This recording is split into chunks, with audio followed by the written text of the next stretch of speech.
Now we are coming to a panel which is breaking taboos. We started breaking taboos last year and it was a huge success. I think this year is at least as good as last year.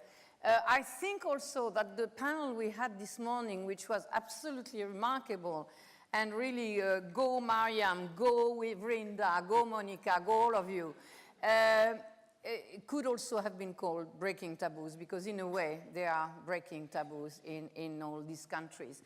So now I'm very glad to open this panel. Taboos and prejudices are very telling because they reflect social, cultural, and even religious norms around the world. Guess what? Women are often the subject of many of these stereotypes. Many are focused on their bodies. We have seen the backlash against women throughout history, when they were branded witches, when they were called names for demanding their right to vote or go berserk, or to decide what to do with their bodies. But stereotypes and backlash also affect the LGBT community. In the past decade, we have seen significant change in the West, where social norms and perception have changed dramatically for the best, but we have also witnessed and continue to witness increased abuse, discrimination, and even murder at the expense of lesbian and transgender people. The situation is particularly worrisome across Africa, in Chechnya, where it's absolutely horrendous, and in Russia, but also in countries like Egypt or Indonesia. Moderating this panel is Antonio Zappula, who is the Chief Operating Officer of the Thomson Reuters Foundation, that is to say my number 2, the man without which I could not do what I do. He's also a former executive producer and TV journalist. He is a passionate supporter of the business case for LGBT rights. Last month, Antonio was ranked number 4 in the outstanding LGBT executive list published by the Financial Times. It's the first time that someone from Thomson Reuters is ever mentioned in this LGBT list. So, Antonio, bravo, and it goes to the foundation. On the panel with Antonio are quite a group of remarkable people. I think we have some pictures of them, no? That they did in the making up room. Yeah, so these are these guys. So you have Fatuma Adan. She's a lawyer and founder of the Horn of Africa Development Initiative. We have Raha Moharak. She's the first Saudi woman to have climbed Mount Everest. And believe me, in Saudi, if you want to do gymnastics already, it's difficult. But to say, I want to be a climber of mountains, it's almost impossible. We have Jigme Wanchuk Lamo. She's a Buddhist nun and a Kung Fu teacher. And I'm really thankful because today she has changed her robes from yesterday to put this extraordinary beautiful sportswear that we will see why. And then we have BC Altimi, who is a LGBT activist and executive director of the BC Alimi Foundation. He was a great actor in his country, Nigeria, very well known. He decided to come out and speak and say, I am gay. And he had to leave the country. Thank you for being here. We'll watch the video and you go on stage during the video.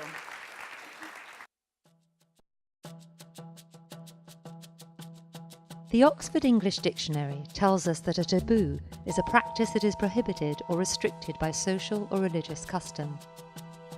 What it doesn't say is that taboos are used around the world by the powerful to keep those less so and more vulnerable in their place. A taboo can be a practice that is socially forbidden. It could be rape or suicide. It could also be sexual practices or preferences. In Chechnya, where homosexual men are rounded up, detained and tortured, the government denies that gay men even exist in the country. A taboo can also be a custom that forbids even talking about a subject. Once that might have included religion or who you voted for at the polls. Even a disease like cancer was once only whispered about, and AIDS remains a forbidden topic in many places. But thanks to people who are brave enough to take on taboos, they can change. Take the example of Salman al-Dukel, a transgender man from Saudi Arabia who came to the conference last year. He chose to speak out and became a phenomenon on social media in Saudi. So what I did was I sat at a computer and I just typed boy trapped in girl's body. I didn't expect to find anything, but man, did I find a lot of stuff. And it just, I probably didn't breathe or blink for like a minute. That inflection point that I was talking about, that happened because I realized that there are others out there and I'm not alone. If one person can somehow benefit from my existence or having gone through this, why not? And you kind of hope for a ripple effect. Breaking taboos helps build fair, inclusive, equal societies that give everyone an opportunity to flourish. Those who dare to break taboos are usually remarkable people, bold, daring, defiant, and full of courage.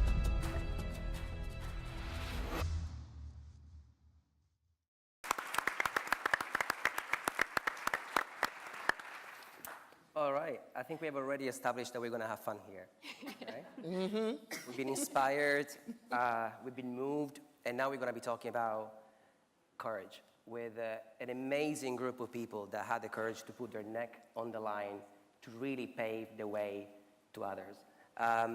Emmy's poetry was a perfect segue into this. I was very close to my grandmother. She died 5 years ago, and my grandmother was everything but ordinary. She decided to want a university degree, and everybody was telling her, you can't get graduated, you are a woman, you can't go to university. So she took her bike, every day she would cycle to university for 2 hours in, 2 hours back, and that's when the Germans were bombing us in Italy. She got her degree, and she was accused of sleeping around because obviously a woman could not possibly want to have a university degree. But she got the degree, and she paved the way for her 3 daughters, including my mother's, to actually have a university degree. And I think I could not be here if it wasn't for the courage of my grandmother. So I'm very, very happy to have you here and to talk about courage in very different ways. And I would like to highlight that we're talking about very different taboos and very different social prejudice that we're going to be discussing. But there's a common thread in many of these stories, and it's the idea of really, in a way, going against your family, then going against society, and then somehow finding a way of having your family back on board and pave the way to others. Very different geographies, but similar stories in a way. And I would like to start with Fatuma, because you come from a geography from a context in which you told me the norm is that I should be married off at 13, but you had the lack of having parents that were educated, so they send you to university. In fact, you became the first female lawyer in northern Kenya, but you decided to come back to the town of Marsabit, which is a very small town, I understand, and that was already creating frictions with your family. Why did you do that? I think for me personally, I thought being a lawyer, and this was my dad's dream, and definitely I also really wanted an opportunity to represent other girls, and he asked me what I wanted to be, and I said I want to be a lawyer. But little did I know having the law degree will not be enough, but I really wanted to go back home and help other girls like me who are not lucky to have a dad who is a teacher. My mom never went to school. For her, she lived her dreams through me, and for my dad, he's called after me. He's called Baba Fatuma, which normally you're supposed to be called after your son. And just to open doors for the other girls, but not just for me. I had the chance myself. And it would have been so comfortable to live in the city in Nairobi, drive a Mercedes-Benz and own a big house, but that is not what I wanted. I really wanted to walk and open every door in the village and ensure the girls are safe in those spaces. So what happens when you come back home? You realize somehow that the law wasn't enough. Yeah, I realized actually there is a huge difference between Kenya 1 and Kenya 2, and every time I say I'm Kenyan and everybody asks me, are you not from Somalia, are you not Ethiopian? And I'm never Kenyan first. And I was I thought I'm Kenyan all along because I was born in Marsabit. It's not close to it, it's not even close to the border. And why am I Somali when I can't even speak a word of Somali? Why am I Ethiopian when I can't speak a word of Amharic? Why am I not Kenyan first? So I had this an identity crisis. So I'm Kenyan, I'm not Kenyan enough. And every time you even travel to Nairobi, you literally have to produce identity card. And I have to hang it on me. I have it with me even now, because when I go back at the airport, my passport is not enough to prove I'm Kenyan. And I felt, okay, then like it's the laws that we have, and people already feel they are segregated, we are marginalized, and being a pastoralist and moving from one place to another, you don't even have an identity. So there were a lot of like other layers. And then, the Kenyan law is foreign, it's based on the common English law, and then people in the north don't identify as Kenyans, and then it became like just another trap.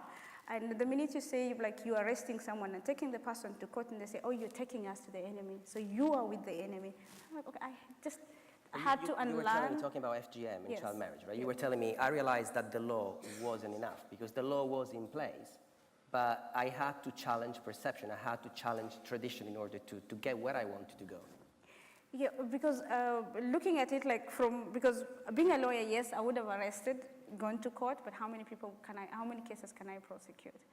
And if the people themselves don't even believe in the laws, I had to find another space to be able to do that. And FGM is not something that you can talk about in the open, or early marriage for that matter. So it's even a taboo, and that is how we came up with breaking the silence. I still don't have the courage to say FGM because I'm not allowed to say it.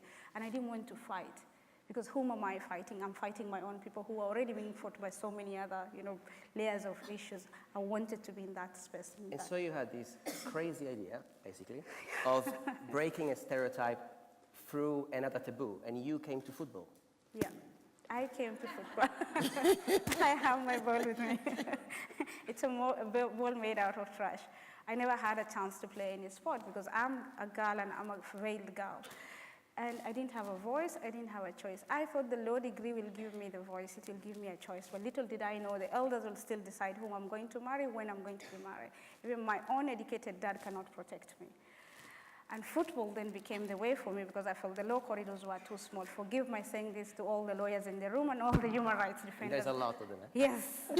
I mean, no offense, but I really wanted to kick the ball and break that virginity if it's going to be broken by me kicking a ball. And it didn't break. And so you decided to take this approach of football and basically to scale it in your community, right? Yes, and the fact that like you can't play football. Everybody say, do netball, do badminton, do table tennis. Why can't I do football, for heaven's sake? Why not? And something inside of me was screaming, and I had this passion, and I just wanted to follow that dream. I was 25 years old. How will I even learn how to kick a ball when there was no ball? So I collected trash, made a ball. On the first time when I went to the football pitch, the boys were looking at me like, what is wrong with you? You should be married, you should be having babies, what are you doing here? And that was just the beginning of my journey into discovering my own voice and having a choice myself. So you put together a first team in 2008, right? And there's 12 girls, obviously, yeah. But 8 are immediately kidnapped by the local community to be married off, right? That's a breaking point for you. It's heartbreaking. So I thought like I'm a lawyer, I can protect them, and putting them in the football pitch and letting them play football, I thought we've already achieved. Little did I know, everybody else was angry at me. How will you let our girls lift their legs? You're not just breaking your virginity, you've broken the virginity of 12 other girls. By raising the legs. They're raising the legs, and I really want to raise it even now. It doesn't break virginity, but because like this is what you're told and this is what you're made to believe. And the 8 girls were taken from my team after we went to a tournament in Nairobi, and the minute I got back, it was to teach me a lesson. And it took me 2 years to be able even to just, trying to get the girls back, but understand why am I being punished? And why are the girls being punished? And you were stoned for this in 2008, right? Yes, because football was a no-no. Girls being in the field was a no-no. I'm supposed to be behind a closed door, cooking, taking care of children. But that is not what my dad told me. That is not what my mom taught me. She taught me a world of freedom within that space. I cook with my brothers to date. My brothers carry babies on their back. That doesn't happen in Africa. So Raha, I guess your dad didn't tell you to go to Mount Everest, right? When he was raising you. And he told me not to, and that was the best invitation of my life. He said not to go. You come from one of the most conservative societies in the world, yes. Perhaps the most conservative. So how did it even get into your head? My parents told me to get married, so I ran to the mountains, literally. No, all jokes aside, I reached a point in my life, which is also known as the expiration age in my culture. And my family was really worried that I was not getting suitors, and I wasn't living in Saudi at the time, and I'm missing the boat, and I'm getting old. And they really wanted me to come back and settle down and find this guy to move forward with my life. And I could not believe that that was what everyone expected of me, that I reached a certain age and this is what you have to do. And I literally broke. There's something in me that just went crazy and said, I'm not going to do this. And I'm going to prove to you and everyone else that I am destined for more than just waiting for Prince Charming to come and sweep me off my feet. I mean, that would be fantastic, one day. But when someone tells you, you are old now and you need to find the guy, it's a lot of pressure and very insulting. And especially when it came from my family, who were very well educated and very open-minded, in relative terms to Saudi, I couldn't have it. And can you tell me how it actually happened? Because you were telling me that on the phone, and I thought it was fascinating. How I actually how you actually got to even think for the first time about the mountains. You were in Dubai. Yes, right? Like I said, emotionally, I was so upset, and I was sitting with a random group of people, and then suddenly someone said she's climbing Kilimanjaro, and she was also from the Middle East. And as soon as she said that, I looked at her and she said, Kilimanjaro. I asked her, I said, Kilimanjaro. She's like, yeah, it's a big mountain in Africa. And I said, it's a mountain, you climb, it's dangerous, it's outdoorsy, it's perfect. It's the perfect thing I need to do to drive my parents insane, because you have to understand that I literally felt like I was drowning and I couldn't save myself. And I've always been athletic, thank God. I've always been very hyper and very sporty. I was very lucky in that sense. So I thought this is going to be my self-expression, because I refused to fit into the mold that everybody was expecting me to fit. My dad says, he's really funny, he says, my daughter, we all try her to put her in box, but she climbed out of the box. Literally. That's a great way of putting it. That's a very simple way of putting my mini rebellion, my mini self-expression that ended up being this beacon for so many little girls and so many young ladies out there, because my choice was I want to climb a mountain now and marriage later. In another girl's life, it might be I want to study now and get married later, or I don't want this gentleman, I want that gentleman. So I ended up being this accidental role model. We'll come back to Everest, because we also have fantastic pictures that we're going to be showing in a minute, not now. I want to move to Wanchak. So you belong to an extraordinary Himalayan Buddhist order, which is one of the most progressive, perhaps the most progressive. So it's called Drukpa, correct me if I'm wrong, right? So in the order puts a lot of emphasis on gender equality, and nuns and monks have the same status. And you are encouraged to take leadership roles, and some of the nuns even are plumbers and electricians. So you face some resistance as well to join the order. Why is that? Mine was not like hard like that, because I was so small, there was no worry about marriage. You were 12? No worry about guy, I was just 12. But, I just wanted to become a nun because I was very young. I'm still young. I was small, my thoughts were like, I really wanted to help, old peoples and, serve them. I really wanted to do something for others. So I thought if I have to serve and help others for my whole life, so it's, good idea. It is, perfect idea that if I will become a nun, so that I can, work for them, because I can do something good for others. So I shared my thoughts with my parents and my uncle. So my uncle agreed, because he's also a monk. So he said, yeah, I've got a perfect place for you, that you can find your dream true. So my parents were really not happy that, because they were not happy. That wasn't the reason that I'm going to become a nun. We are Buddhist. They were happy that I will become a nun, but they were not happy that they really don't want me to leave from them, because I'm the youngest one. So, and I just told them, if you don't, I was having a summer vacation. I was having a summer vacation. It was a beautiful time. And I said, I want to become a nun. And they was like, what? You're thinking this whole vacation that you want to become a nun? What are you doing? So I would say, really, I want to go. I'm just trying to chase my dream. So they said, no, they can't. And they just, put me in hold for 1 month. So we have a garden. So we have a big apple tree. I said, if you don't leave me, I will hang on it. And one day I was there in the garden. I was just sitting. I was not going to die. I was just, giving them, let them scare. And one day, my mom came running. What are you doing here? I said, what? I said, yes or no? She said, yes, okay. I said, oh, I'm not going to die. I'm going back. So that was... And my parents also talked with my uncle. So he told them that, there are many activities like, they encourage girls, give them more power, more chance to do everything. So. And talking power, you obviously dressed that way because we're talking about Kung Fu here, right? So this, I believe, is a change that was introduced in the order 10 years ago, right? Yes. Yeah, why? yes. Because, in this world, we all are doing this, but the others, they really don't think that, it's needed, that, women have to be like this, we have to be equal. So I think His Holiness also works very hard for this, our root guru, the 12th Command Trooper. So he also, he's very interested to encourage girls so that we can be equal. Like he says, there is no world peace if we are not equal. So if level is like this, girls will be here, like women is here, so they are unhappy. So where is the peace? There's no peace. If women is up and men are here, that's also not quite good. So if we are equal, then we will have a world peace. So we can swim together. Thank you.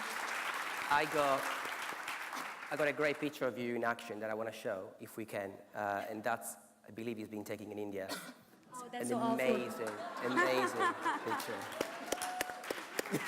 Look at your glasses. And I'm pretty sure that these guys want to see more of that.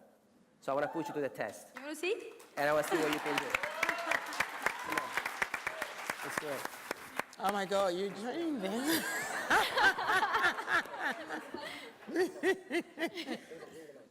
Take the one. All right, you ready for that? You sure? Oh, you have your assistant. I have an assistant that's going to help me doing this because otherwise you're going to destroy me on this floor. Conchok, come on stage.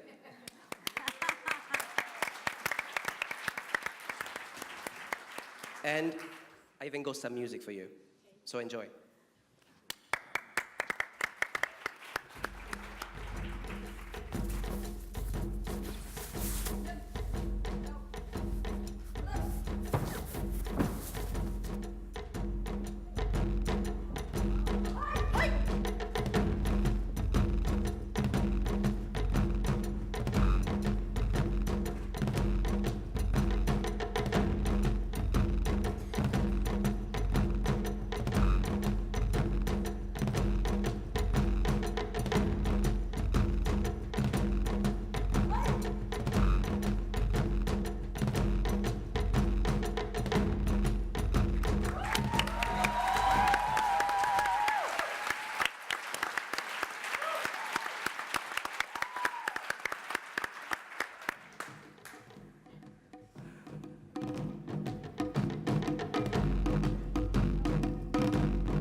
I'm dying. I thought that on this topic, like for women empowerment and gender equality, I thought that, we are working alone. But when I came here, I met this much people who are working on it. So I respect every, each of you, whoever, each person, whoever's even opening the door also, they're also helpful for us. So I would like to bow you guys. Thank you so much. Love you.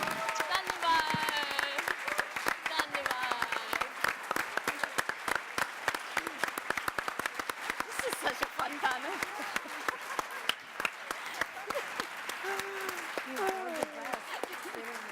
I'm loving this. I love our panel. I told you would have fun. All right. So, my good friend BC, you are the definition of a taboo breaker. Back in 2004, you had a very successful career as an actor back in Nigeria, but you were living a double life, and you decide to put an end to it, and you decide to go on public television to put an end to it. So you come out publicly on television. What happens? Yeah, before I go into that, I just want to say that since yesterday I've been watching YouTube video of how to do Kung Fu. And watch out, I might be coming for you. I think in 2004 for me was a defining moment in my life. And I know that Monique was talking about the reaction to the progress that we're having in the world when it comes to LGBT issues. So I was at the center of it in the conversation in Nigeria, because between 2003 and 2004, there was a lot of activities going on in the world. There was Reverend Jim Robinson, for many people who are within the Anglican community, you will know him very well. And that kind of created a conversation in my country where the president then, Olusegun Obasanjo, was saying there are no homosexuals in Nigeria. And it was also at that point where I was graduating from university. I just had my very first big break in my career as an actor, because I studied theater arts. And so there was a media interest in my private life, and they were going to out me. And already a year before that, my university media outed me in university that I might be gay. So I decided, that this is a battle that possibly will never win. If I keep quiet, what is going to happen is this conversation will keep coming up, and they will keep saying, are you gay? Prove yourself whether it's true or not. Because you had a girlfriend, right? Yeah, I had a series of girlfriends. Yeah, a series of them. And I'll be very honest, I'll never do anything with them because I don't know what to do with them.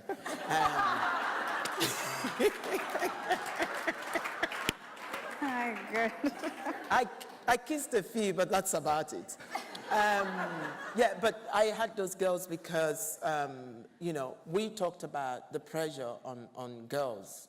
And I've heard that over and over and over again in this conversation. There's also the pressure on boys to conform, to behave like boys, to act like boys. And that concept is rooted in this toxic masculinity that we're talking about. So those girls were, for me, an object of my pride. They were never, for me, an object of love. So when those girls are seen with me, they are seen with me because I am now a man. So they were not seen with me as if I was in love. And I just couldn't do that anymore. So I remembered I had a conversation with many people that were working with me at that point, and I said, I'm going to come out. And I chose the most watched breakfast show in Nigeria. I'm kind of like a drama queen. I love to do my thing. I can confirm to that. I can attest to that. And this program has been going on for, I think, about 18 years. And I went on it, and very early in the morning when people were having their breakfast on their way to work, and I said, I'm here, I'm gay, I'm queer, who's looking? And that caused a huge storm in the country, like huge. I've never seen anything like that before. The show was taken off air immediately, taken off air. I had to get security to protect me. And I remembered I was supposed to go back on set to shoot the next season of the TV soap. And the director called me and said, there's no point you coming in, your character is dead.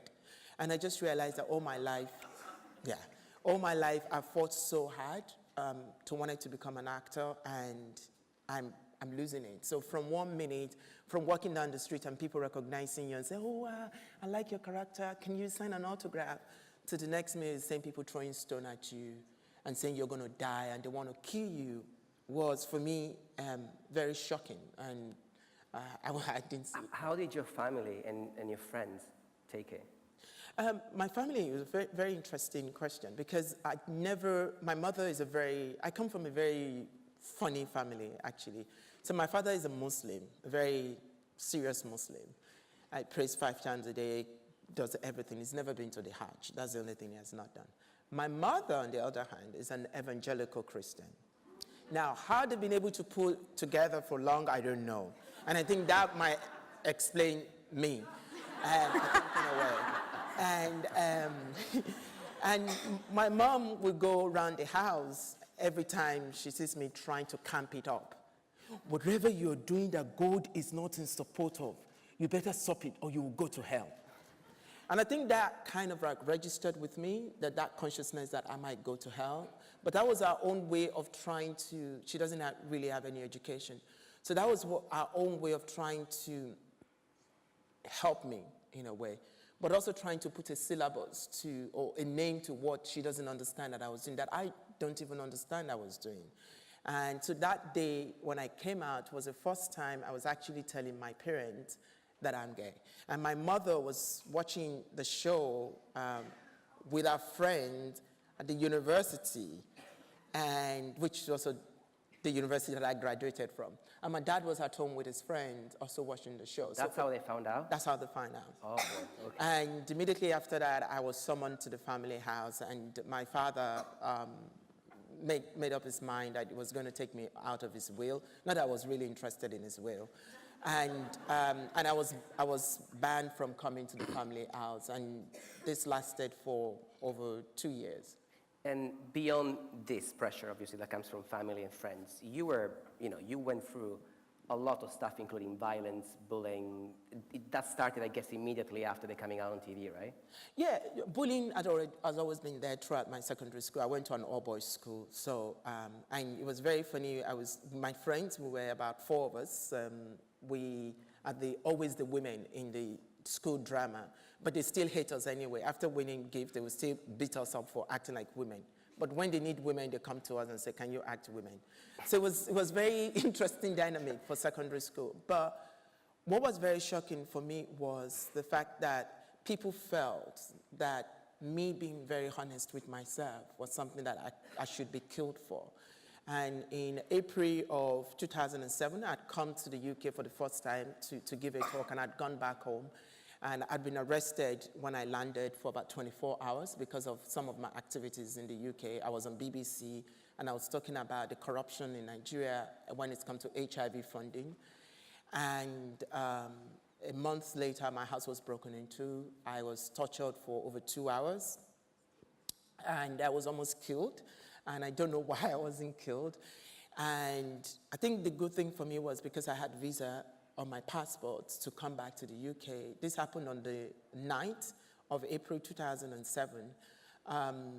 By the 11th, I was locked up by the police because there were cases against me that my house was being used as a place to turn boys gay. And I was locked up. I was released to my parents. And by the 11th of April 2007, I was out of Nigeria. And you arrived in the UK? And then I found myself here, and I got here. It was a very difficult period for me because coming here with the support of my parents meant I had to stay with my aunt, who was a pastor here, an evangelical pastor as well. So that created, and I don't know anyone. So I've never really been here, so that was my first time of really being here. And so I got into a very vulnerable state because I had to now become born again. I had to go to church every time. I had to conform, and I was really struggling, so which means I had to go back into the closet.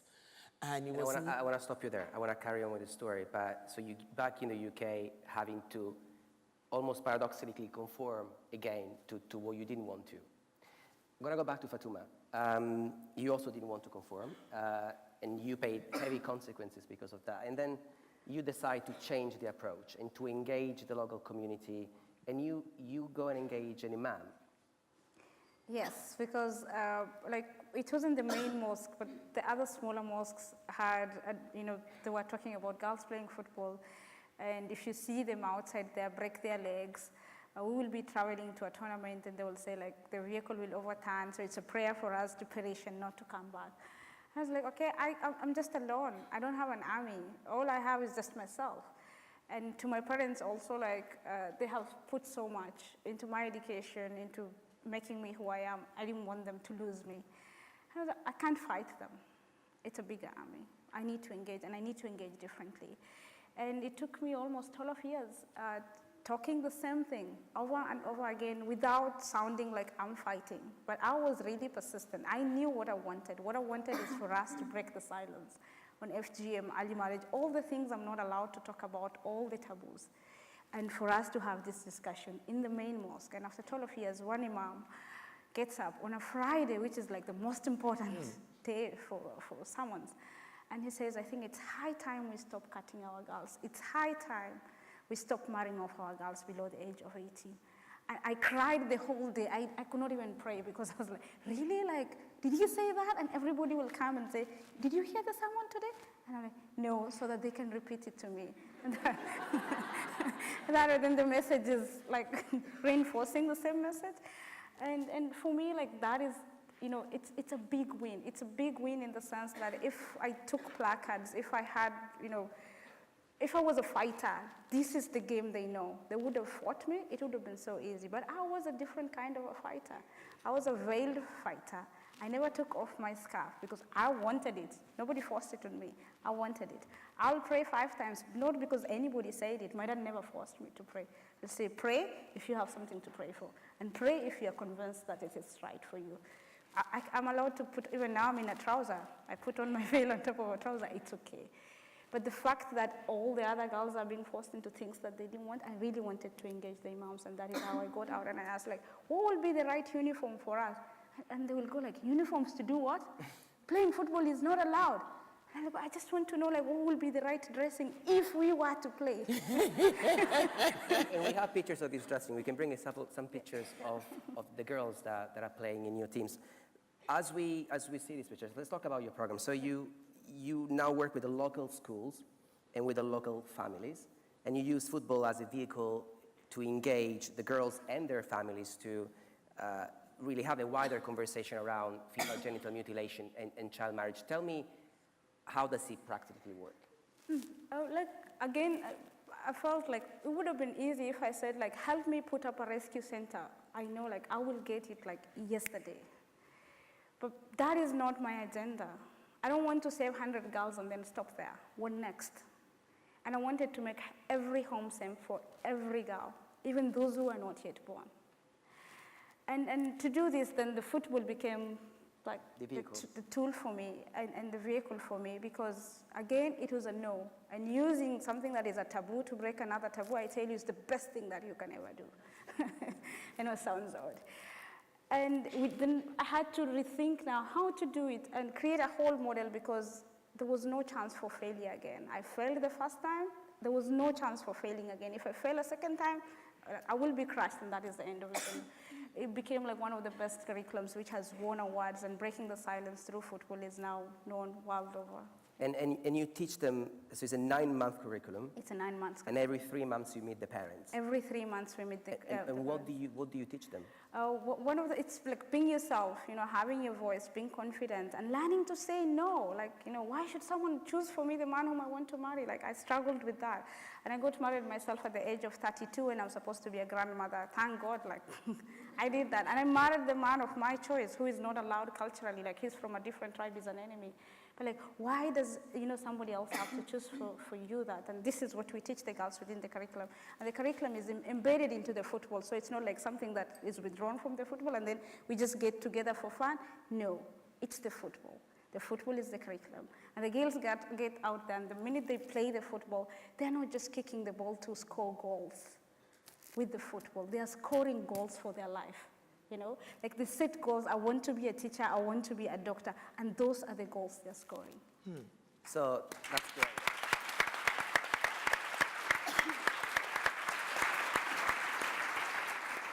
I am particularly fascinated by the results that you had by engaging the parents and engaging the fathers as well. Yeah. You were telling me a story of a head teacher, I believe, in your community that was trying to stand up for her girl, and something happened. Tell me this, the anecdote is very powerful.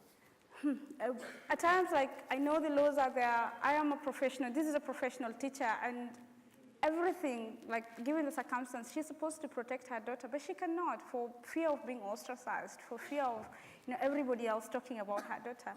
And if the daughter is not cut, then who will marry her? So it's like a whole wave of issues around it. And we did something crazy, and I'm calling it crazy because, again, football is a taboo. You know, talking about FGM and early marriage is a taboo, but I wanted boys and girls to play together.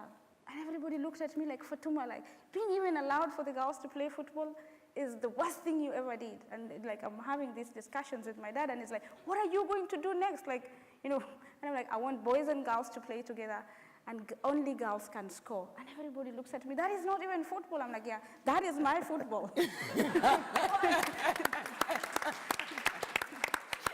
But the conversation I wanted to bring out is like the boys are missing in this discussion.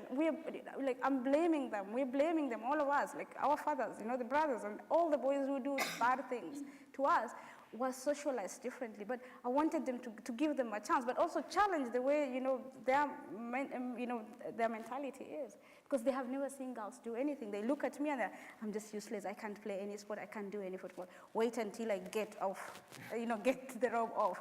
And you put me on the pitch and I will teach you a lesson. And I have a picture of you doing that. Oh my God. Which is, I believe, in New York earlier this year or last year. So that's you kicking it. You kicked the ball for the first time. How old were you when you? 25 years old. And I'm now 39. All right, wow. But look, you started from one village. How many villages are you operating in now? Currently, we have 152 villages. And I'm just starting.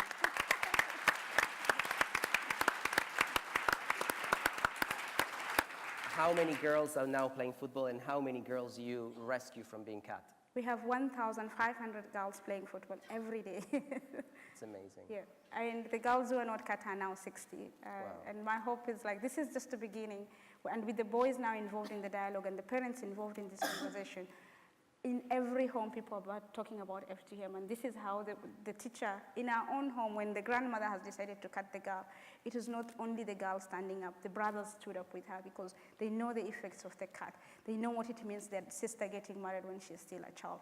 And they said, no, you're not going to do it to her, and it's not only her speaking now. The brothers stood up, and everybody was looking at them like, why is it your issue? You know, girls being cut should not be the boys' issue, yeah. That's terrific. And definitely also the father who felt, wow, what we have now is a revolution. Wait and watch this space. I think we're taking over the whole of Africa, and we are coming for the rest of the So world. you should. So you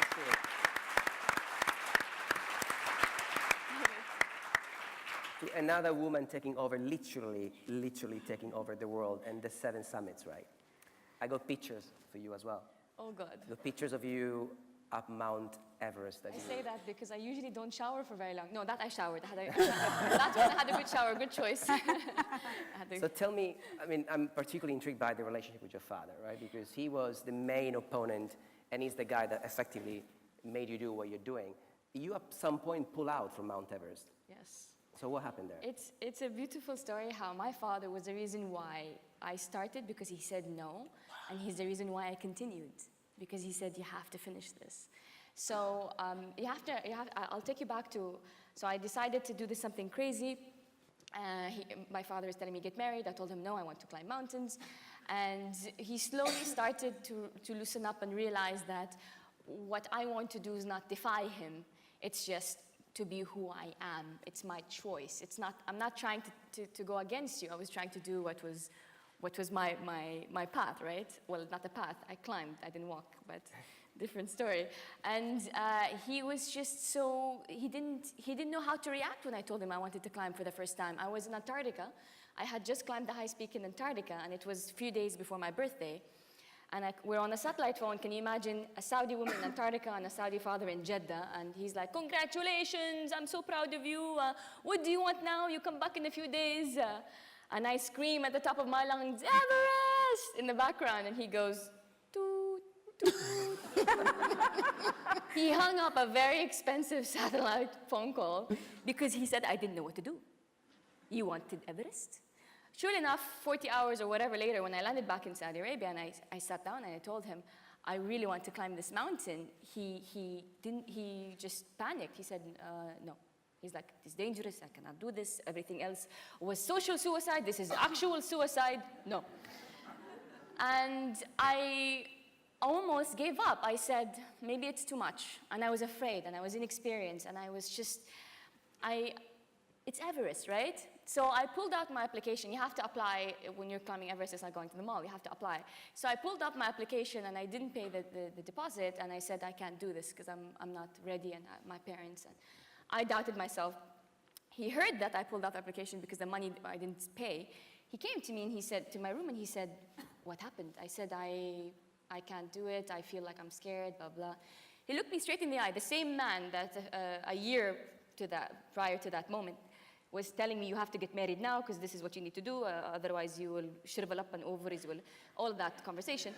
The same man who looked at me like I was about to expire, looked me straight in the eye and said, you can do this mountain?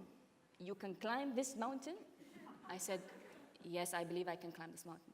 He's like, promise me you will always be smart in your choices. Promise me that you will raise the flag when you get there. And promise me that it's the last one. and there was another promise that you made with him, which was, and in return, because I'm a negotiator, in return I said, I promise. Oh, and he also made me promise to write 1 page in my journal when I climb. I promised everything. I said, you have to promise me not to Google anything with mountains or Everest for the next year. Nothing, Daddy. Deal. And then what happens? Then he does it. Then he breaches the pact. No, and then I didn't know that when he had that conversation, he had sent my application and paid. He had already decided that I was going to go. So I did Everest, truly enough. I was so lucky. I continued my climbing career. I just finished my 7th summit in June. A few months ago, or end of last year, it's 2 a.m. I'm in Dubai. He's in Saudi Arabia. I get this phone call. You will never climb mountains again. What is this thing you have done to yourself? And I'm like, Dad, it's 2 in the morning. What are you doing? He's like, I used the Google and I checked what Everest is. And you will never. He was like, you really didn't want to get married that bad? This is how much your independence meant to you. And he was just baffled that I would do that because he saw the dead bodies and everything that went through. And that beautiful moment was when I won him as my biggest cheerleader. And he's my biggest advocate. Him and my parents are constantly advising other parents to talk to your children differently and change the narrative for all the girls. Sorry it took so long, but it makes me laugh this time. That's Sorry.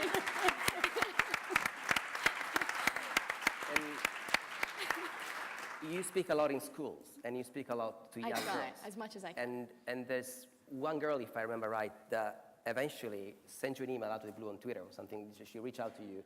She's now doing something amazing herself. So randomly one day, I was just baffled by this girl contacted me and said that I've decided to ride a bicycle. You're talking about the girl who rides a bicycle? No? I'm talking about a girl that is now in Singapore. The space Oh, that was even better. Sorry, I had a blank moment. So 2 moments in my life where I thought if I don't do anything tomorrow, I'll die happy. One was the girl that asked me to ride she said she wants to ride a bicycle because she heard my story. And in our culture, you're not really allowed to ride a bicycle for silly reasons that we don't have time for. The second story is randomly, I got a picture on Instagram, and it's a name of a girl, and it's an Arab name. And it's Cadet of the Year, Space Cadet of the Year. And I had no idea who this person is. So I replied back, and she sent me a written note saying, you spoke at my school a year ago, and after you spoke at my school, the very next day, I applied for the space program. And she's from the UAE. I applied for the space program. My parents were against it. No one was with me, but I knew that if you could do it, I can. And I won Best Cadet. And I was so blown away that one Arab woman's crazy endeavor could inspire other people. My dad doesn't want other fathers to go through what he did. But one rebel heart can have the power to change not just one individual, a whole household, because mine has changed. And hopefully this girl's as well. That's awesome. I love that story.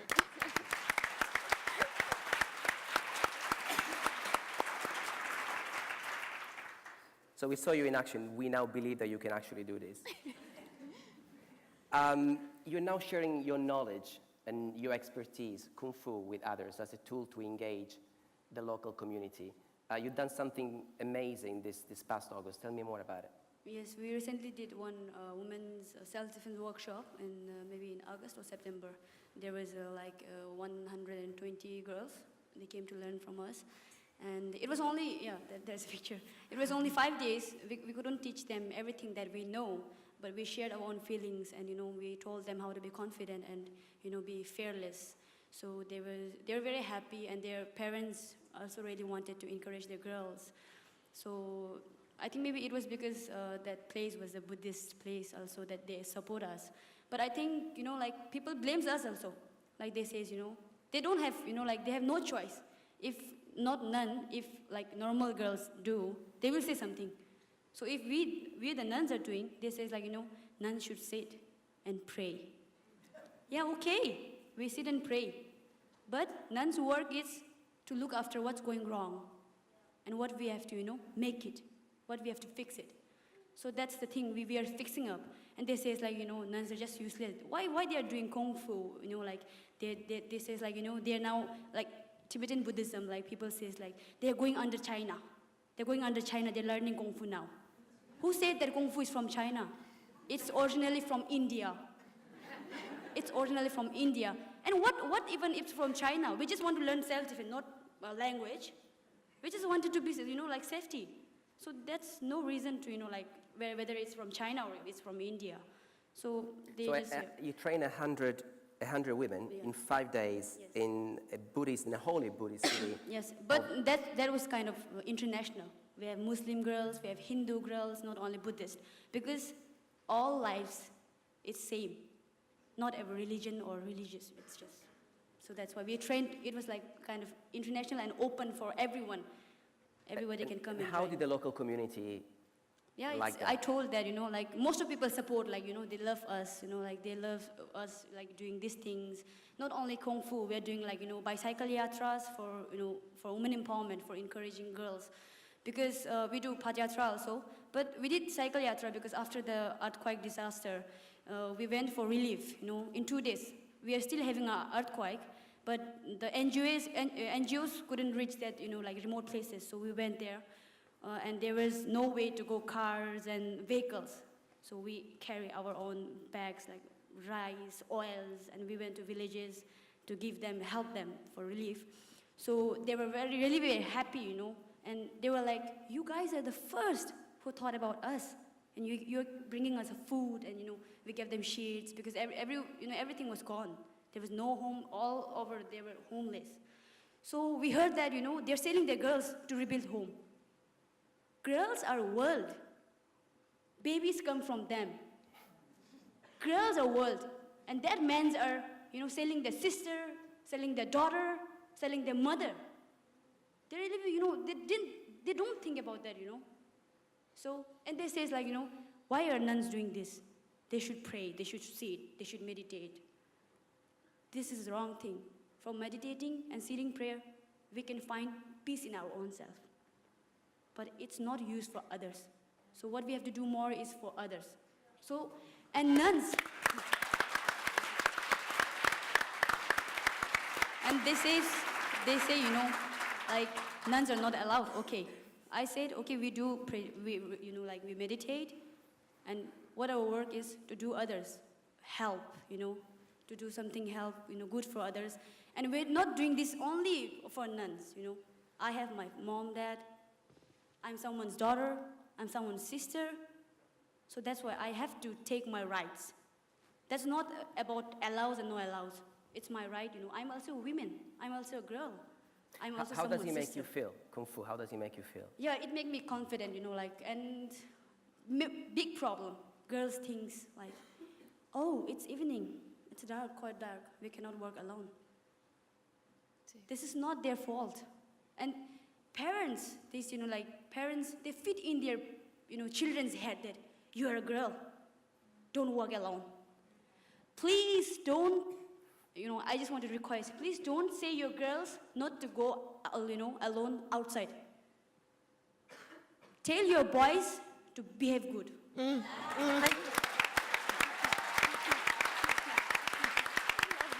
you. And one funny thing I have, we were going by, bicycle yatra, and we want to encourage women, and we were riding it was a woman that we were riding, and we have one assistant of His Holiness. He's a man, okay? He's an assistant, and we cover our own, we whole cover, and he has a very nice body like a girl. And yeah, we are working for women empowerment. We're spreading a message that we're doing this for women empowerment. We are doing this, and that. And some guys, they came in bike, they were like, oh, old lady. And he was like, what? And he just put down his cover, he has a braid, and they were like, oh, sorry. He just ran there. See, we're working on it, and they just don't see. They're just, you know, like, this seems like, you know, like we heard about human trafficking also. It's kind of like, they see a girl as a bunch of money. We have lives. We're also a human. So you have to think, everyone has a family. You have to think about your mother, you have to think about your sister, and your coming generation daughter. Yes. So thank you.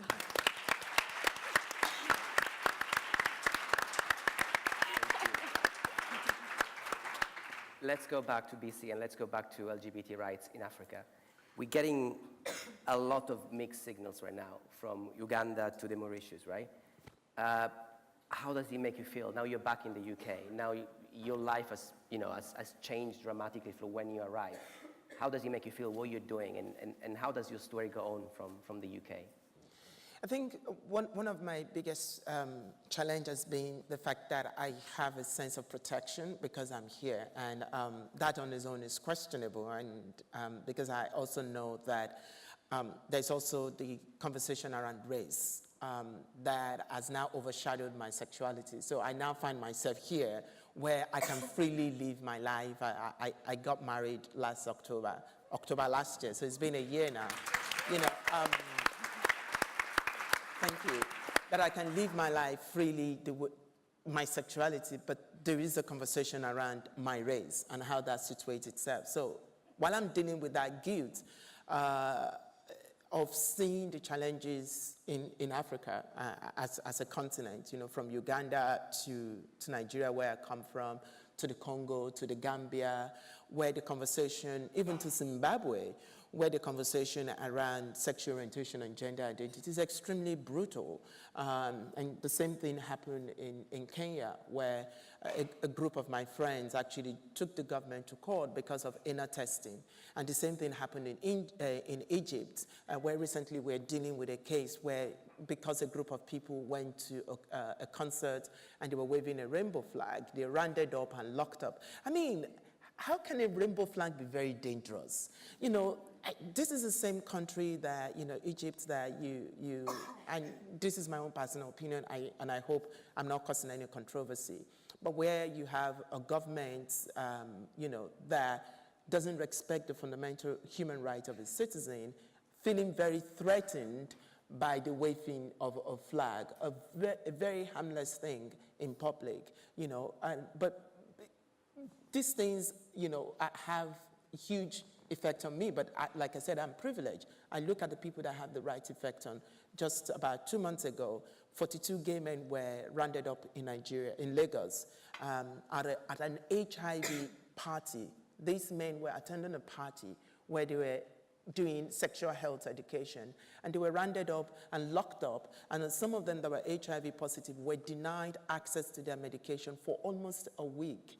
And for me, it's just really sad. But again, it's easy to focus on that because I can then look at the situation in Mozambique, where gay sex has been decriminalized, in Seychelles, in different parts of the continent of Africa, where there are politicians that are saying, we're going to do something different. It might cost us votes, but in the long run, we will be remembered that we did something that makes the life of our people better. I want to talk about your work in Nigeria, because you now belong to the diaspora community, and you haven't forgotten your country. You are doing some amazing work in your country. Can you tell me more about it? But also, can you explain what the legal situation in Nigeria actually is when it comes to same-sex rights? Yeah, so let me explain the legal situation, and I will link that to it. So Nigeria has two form of legal settings. One is a penal code, section 214, 215, and 217. So these were laws that were left behind by the legacy of the British Empire, which I think the empire should be proud of. And they focused on burglary laws. So you will see it in every former English colony, including India. And the idea is so focused on the 214 talked about a canon knowledge of another person. So it's not very gender specific. If you have canon knowledge, which in a way is, for those people that don't know what it is, anal sex. So if you have anal sex on someone else, both of you will go to jail for 14 years. The part that really focused on same-sex people are section 217 of the Penal Code that says that you cannot solicit for sex from the same person of same sex, and that will get you to jail for 5 years, I think it is. Now, when I came out in 2004, and the outcry started, and the situations in the world were going on, the parliamentarian felt that they needed to stop another me from doing what I did. And one of the best ways they wanted to do that was to have what we now have in the country called the Same-Sex Marriage Prohibition Act, which was first introduced in 2006 and then became law in 2014.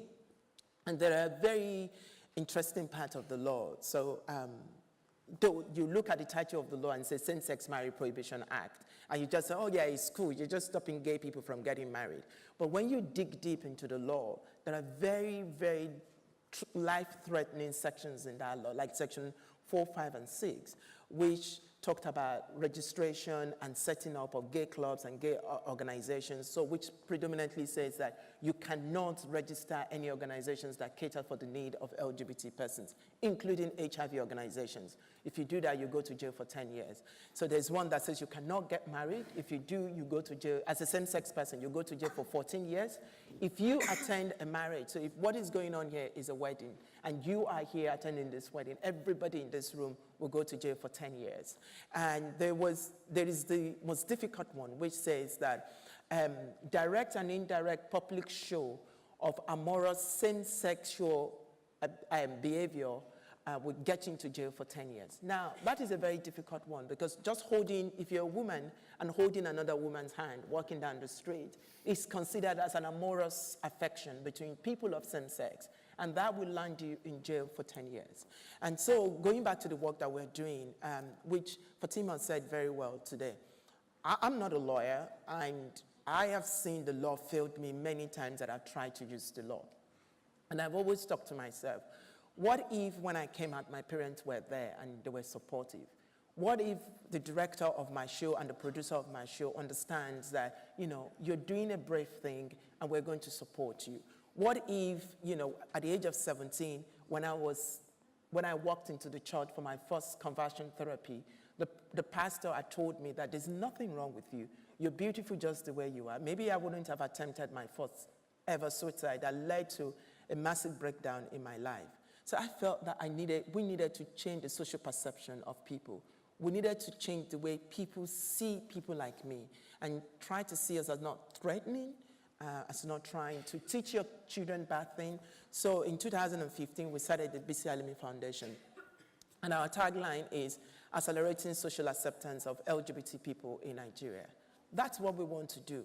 You know, we want to be able, because from studies that we've done, we realize that the more people come out, the more that issue is demystified. But it's a catch-22. If you come out, then you get attacked. So because of that, people don't come out. So our work is, how do we make it easy for people to come out? So that when they come out, more people will see their brother, just like she said, their brother, their sister, their uncle, their father, their mother, who are lesbian, gay, bisexual, realize that, you know what, I still love you the same. There's nothing different about you. But we also understand that the conversation is bigger than that. That businesses who are profiting from the human resources in Nigeria also have a role to play in that by making their workplace safe. So we have a project that we're doing, and my colleague who is heading that particular project is our business engagement model. And for the first time, we're training businesses in Nigeria we have the engagement with them here in the UK, and we'll push them to say, you know, you have this fantastic diversity and inclusion portfolio. You can localize it in Nigeria. And they always come back, oh, but it's difficult. Don't worry, we'll work with you to localize that. And now we have 5 companies who are our inaugural diversity champion in Nigeria. Their head of HR are now incorporating LGBT diversity. Can they be named, or is it top secret? I don't want to name them. Okay, fine, fair enough. But they're doing a good job. Yeah, they're doing a good job now. And we're going to go back in January, and in February, we're having the second training for these businesses, and more businesses are joining. And what we're trying to make them understand is to put human rights at the core of their business, but letting them understand that there is no excuse. There was an excuse for them in the UK and in the US because there was no history for them to follow. But you cannot tell me, if you have your float at London Pride, at New York Pride, and you're quiet about atrocities in Nigeria, you had a chance and you are making a choice, and your silence is a choice that you've made to stand on the side of the oppressor, and you cannot keep going on like that. Absolutely. It is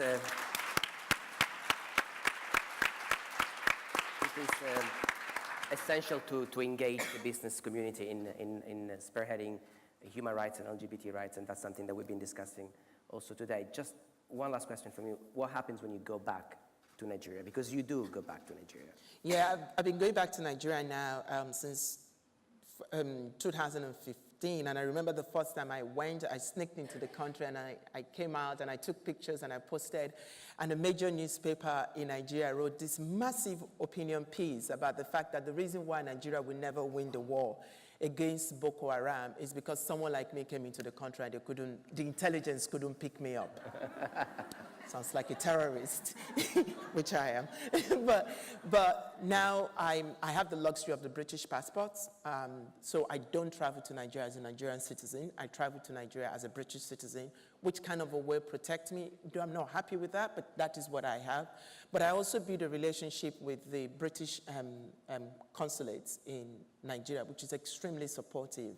So I also have all this massive security around to make sure that I don't get kidnapped and that I can go in and go out. But I'm not one to give up. I've never given up in my life. And I want to make Nigeria a place where I can take my husband to. We're planning to raise kids where I can take my children to. And for me to be able to do that, it has to be something I have to make happen.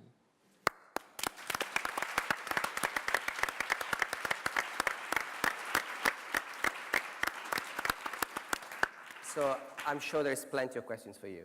I am 100% sure. And we got time for a few of them. So we want to open this to the floor, and there's a couple of mics roaring. So please put your hand up if you want to ask questions to the panelists. Can you see any hands up? Because I can. That's insane. I don't believe this for a We second. covered everything. We did a great job. No curious. Come on, there's got to be a question. No. There are people over there.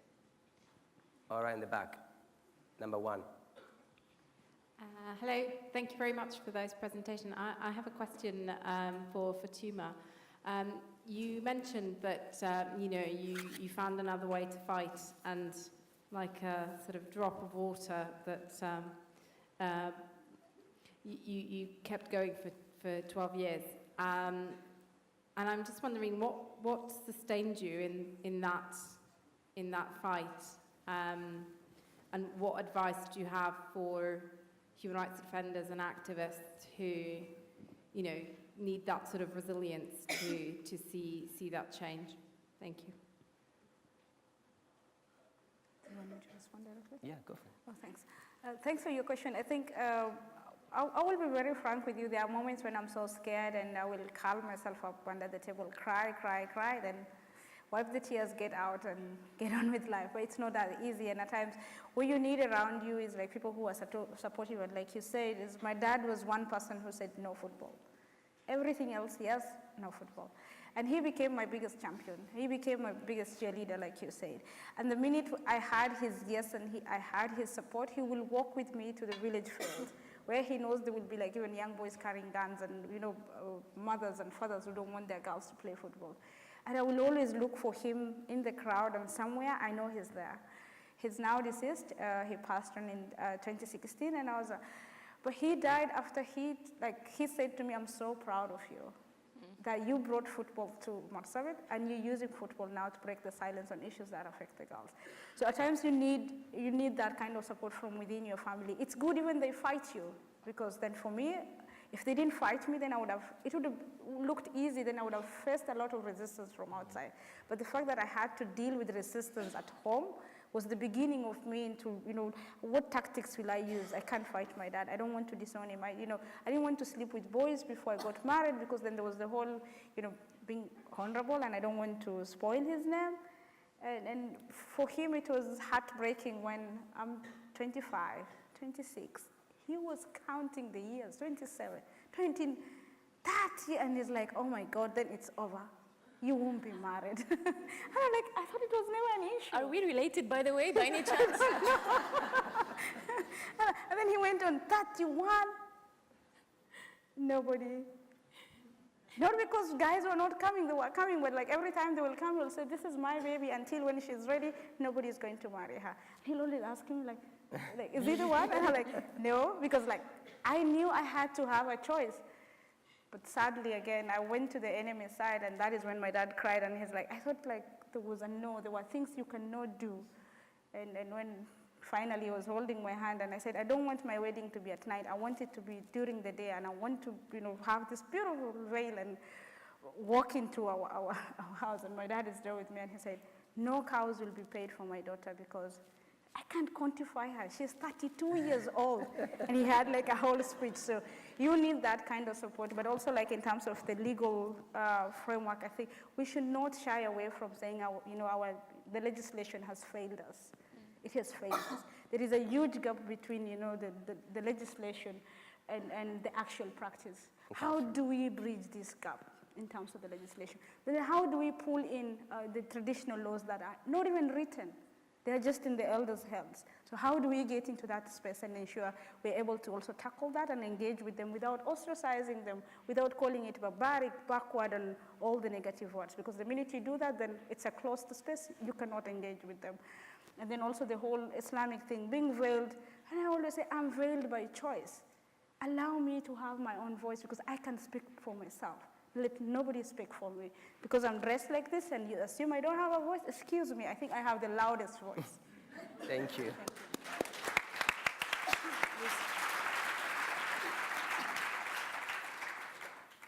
Question from here. Is that me? Is it me? Yes. Hi. Okay. Iman, I'll come after you. Amy, you go first. Both? Okay. You guys are amazing, and all of it really resonated with me. Now, I have a double-sided question. I'll start with Raha, because I'm, Sudanese American and stuff. I was wondering, if your dad wasn't cool with you climbing, how did you get permission? Because I know the wali problem, the guardian problem, is pretty serious over there. And even in Sudan, I need permission for everything, even from my brothers. People might not know, it's not just your dad or your husband, it could be your son or your little brother and stuff like that. And then the second thing is, all of you are fighting very global problems in very local settings. How do we unify our efforts? How do we make sure that like a girl kicking a ball in Kenya opens a door for another girl in Myanmar or another girl in Sudan? Yeah. That's a great question. Thank you. I can be very persuasive. I'm stubborn. But as stubborn as you are, as much as you want something, I think the only thing that made my parents realize what I wanted was how passionate I was, my conviction, the fact that I was training so hard, my discipline. They could see I was waking up so early in the morning because I couldn't train. I couldn't wear so high altitude boots are very hot. They're 3-layered boots. I couldn't put them on and wear them outside. I would have rotten feet, so I had to train in the stairs in the house because it's AC. I had to take 2-hour car ride outside of my city so that I can wear my gear. They saw that in me. They saw that I wasn't sleeping comfortably and I was missing my best friend's wedding and stuff like that because this is what it meant to me. So to every little girl out there, every little boy or however you grew up, if you really believe in something, you put the time in and the heart, I promise you'll get there. Do not give up. It's hard, it's a long road, but if a Saudi woman manages to climb the highest mountains in the world and at some point in time told the entire world that they're wrong from there, then you are capable of reaching wherever you are. So conviction in your heart is what you need. Good thing take time. Yes, beautiful things take time. And to answer the second part of the question really briefly, places like this, platforms like this, being on the same stage as people like this is crucial. It's what's needed to have a conversation, to meet people that are like-minded, to pull together our resources and to just have a voice in the right manner. So platforms like this, and really thank you to the Trust Conference for inviting me this year, and an amazing lineup. But people like this and conferences like this is what's needed to have a conversation. And I also think that that's a very good question. I've been having this conversation about intersectionality, and we're talking about trafficking. And the interesting thing about this whole thing is the fact that, you know, a girl who is trafficked doesn't really, mostly doesn't not just have our rights to have access to education and to the dignity of a person violated. Possibly her sexual orientation has been violated because she's made to sleep with men without actually understanding maybe she naturally has feelings for women. So there is already a form of connection that is going on in that place. So a person is defiled, dignity is taken away, and never given the chance to actually live a full sexuality. And also, you know, there is also that whole connection around the issue of vulnerability. So how war makes us very vulnerable, how poverty makes us very vulnerable, that puts us in a position where our being is compromised. So when we look at all these things and put them together, we actually see that there's a lot we can do together than do apart.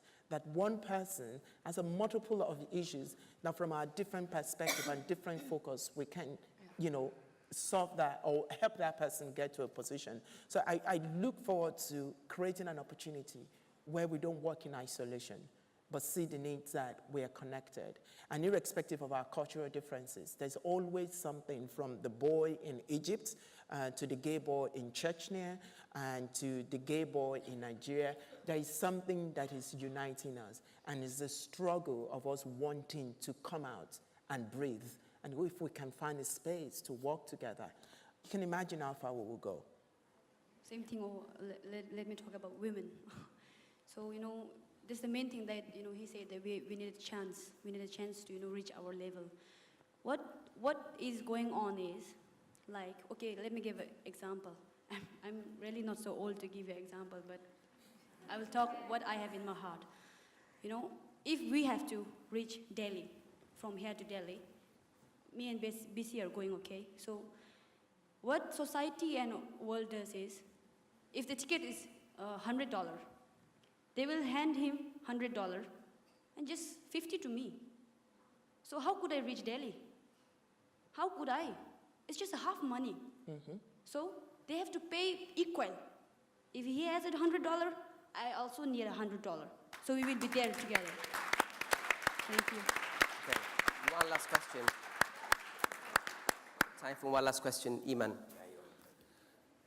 I hope I remember my question now. I am so impressed with this panel and the panel before, really. And as Emmy was saying, I think we need a lot of these models because maybe you are known in your context, but I don't think you're known in many others. So I really would like to thank Monique for this opportunity. I have questions for all of you, but I'll talk to you later. I want to talk to Fatuma because football is very important, and I agree with you. But I think it's very important to break whatever the virginity taboo or the fact that if the girl does, that's what you said, if she does this, she's going to lose her virginity. But it broke a lot of taboos in the community and we accepted it. But I also think it's very important, I would like to get your opinion about how it builds a different type of relation between women. Because, you know, women usually play zero-sum games and they don't play games where they are teamwork. You know, with the football. So I would like to know how did it affect the girls afterwards? Because we're always blamed to fight with each other, but the idea it's not this, it's how we are socialized. Thank you for your question. And my point is, football does not break virginity. This is a myth. and in terms of, and this is why I said, like, I don't want to do table tennis. I don't want to do a game that is not a team game.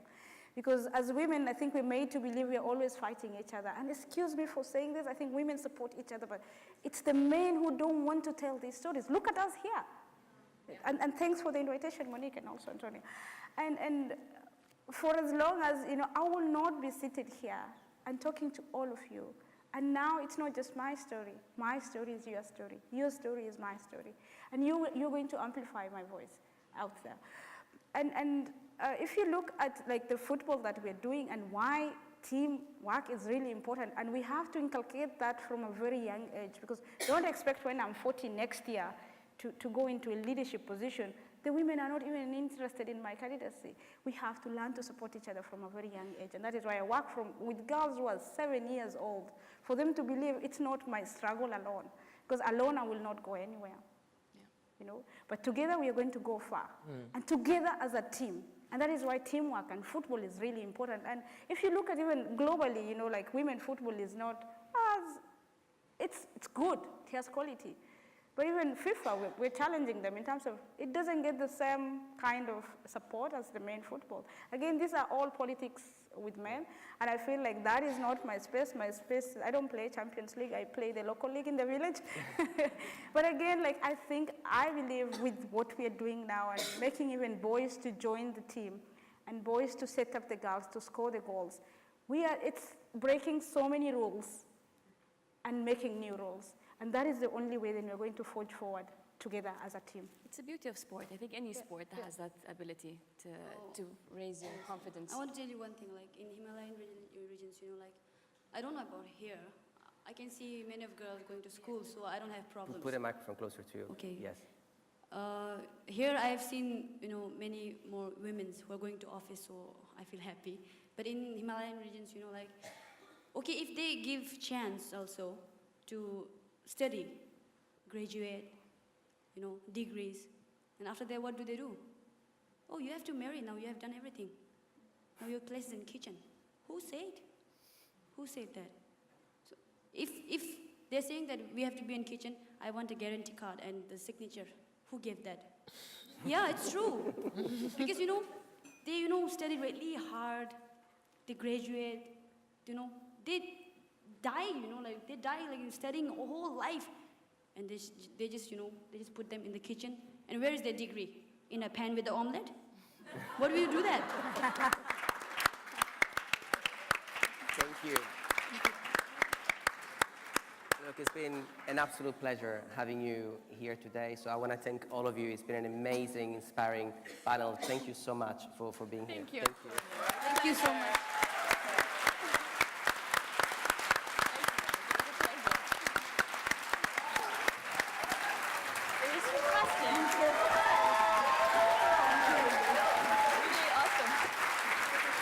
Thank you. Meeting you. I'm too short. We're in the middle, you're in the middle. That would be the squeezing you. They're squeezing you in there. They're squeezing you. That's an interesting sandwich. Thank you. So we're going to break, I believe. We're going to go into break, and then we're going to be back here, and it's going to be time for another inspiring conversation. Thank you very much. Thank you. Thank you.